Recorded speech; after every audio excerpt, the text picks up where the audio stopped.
Hi ಎಲ್ಲರಿಗೂ, ನಾನು ಇವತ್ತು ಈಸಿಯಾದ ಮೆಥಡಲ್ಲಿ ತುಪ್ಪ ತಯಾರಿಸುವುದನ್ನು ಹೇಳಿಕೊಡುತ್ತೇನೆ. 2 ವಾರದ ಕೆನೆಯನ್ನು ಫ್ರಿಜ್ನಲ್ಲಿ ಸ್ಟೋರ್ ಮಾಡಿಕೊಂಡಿದ್ದೆ. ಈಗ ಸ್ಟೋರ್ ಮಾಡಿದ ಕೆನೆಯನ್ನು ತೆಗೆದು 2 ದಿನ ಹೊರಗಡೆನೆ ಓವರ್ನೈಟ್ ಇಡಬೇಕು. 2 ದಿನದ ನಂತರ ಈ ಥರ ಉಬ್ಬಿಕೊಂಡು ಕೆನೆ ಬರುತ್ತದೆ. ಈಗ ಕೆನೆಯೆಲ್ಲ ಒಂದು ಬೌಲಿಗೆ ಹಾಕಿಕೊಳ್ಳಬೇಕು. ಈಗ ಕೋಲ್ಡ್ ನೀರು ಹಾಕಿಕೊಂಡು ಕೈಯಿಂದ ಮಿಕ್ಸ್ ಮಾಡುತ್ತಾ ಇರಬೇಕು. 3-4 ನಿಮಿಷ ಕೈಯಿಂದ ಮಿಕ್ಸ್ ಮಾಡುತ್ತಾನೆ ಇರಬೇಕು.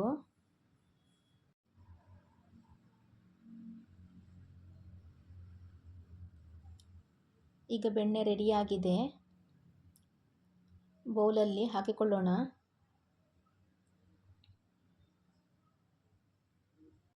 ಇದು ತುಂಬ ಸುಲಭವಾದ ಮೆಥಡ್, ಏನು ಕಷ್ಟನೇ ಇಲ್ಲ.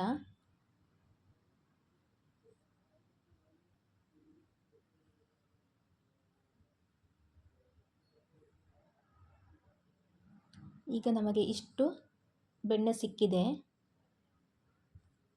ಈಗ ಮಜ್ಜಿಗೆ ನೀರನ್ನು ಸೋಸಿಕೊಳ್ಳುವ. ಈಗ ಸೋಸಿಕೊಂಡು ಆಗಿದೆ. ಈಗ ಇನ್ನೊಂದು ಬಾರಿ ಕೋಲ್ಡ್ ನೀರು ಹಾಕಿ ಬೆಣ್ಣೆಯನ್ನು ತೊಳೆದುಕೊಳ್ಳೋಣ. ಚೆನ್ನಾಗಿ ಕೈಯಿಂದಲೇ ಮಿಕ್ಸ್ ಮಾಡಿಕೊಳ್ಳೋಣ.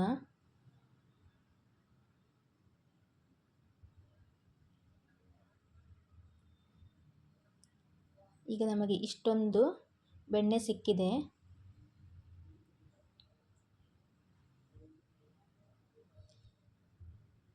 ಈಗ ಬೆಣ್ಣೆಯನ್ನು ಬಾಣಲೆಗೆ ಹಾಕಿಕೊಳ್ಳೋಣ.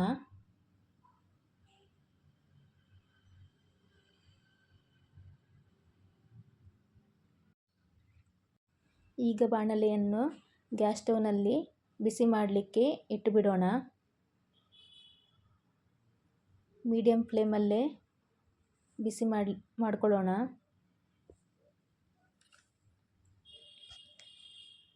ಈಗ ಬೆಣ್ಣೆ ಎಲ್ಲ ಕರಗುತ್ತಾ ಬಂದಿದೆ.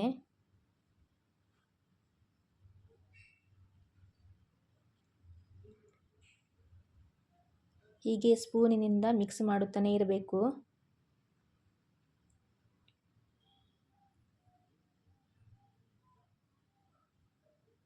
ಹದಿನೈದರಿಂದ 20 ನಿಮಿಷ ಆಗುತ್ತೆ.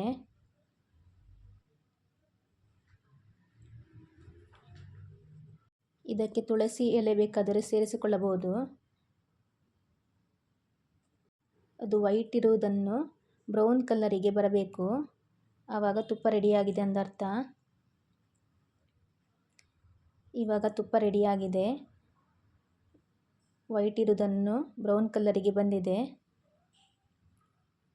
ಇವಾಗ ಗ್ಯಾಸ್ ಸ್ಟವನ್ನು ಆಫ್ ಮಾಡಿಕೊಳ್ಳೋಣ. ಈಗ ಬಿಸಿ ಇರುವಾಗಲೇ ಸೋಸಿಕೊಳ್ಳಬೇಕು.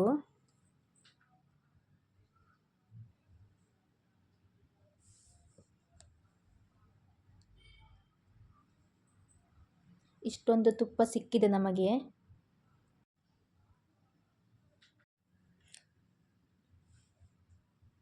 ಬ್ರೌನ್ ಇರುವುದನ್ನು ತರಕಾರಿ ಪಲ್ಯಕ್ಕೆ ಸಹ ಹಾಕಬಹುದು, ಅಥವಾ ಅದರಿಂದ ಸ್ವೀಟ್ ಸಹ ಮಾಡಿಕೊಳ್ಳಬಹುದು, ಅಥವಾ ಬೇಳೆ ಸಾರಿಗೆಲ್ಲ ಹಾಕಬಹುದು. ನೆಕ್ಸ್ಟ್ ದಿನ ಮಾರ್ನಿಂಗ್ ಈ ಥರ ಆಗುತ್ತೆ ತುಪ್ಪ, ಮರಳು ಮರಳು ಆಗಿ ಬರುತ್ತೆ ತುಪ್ಪ.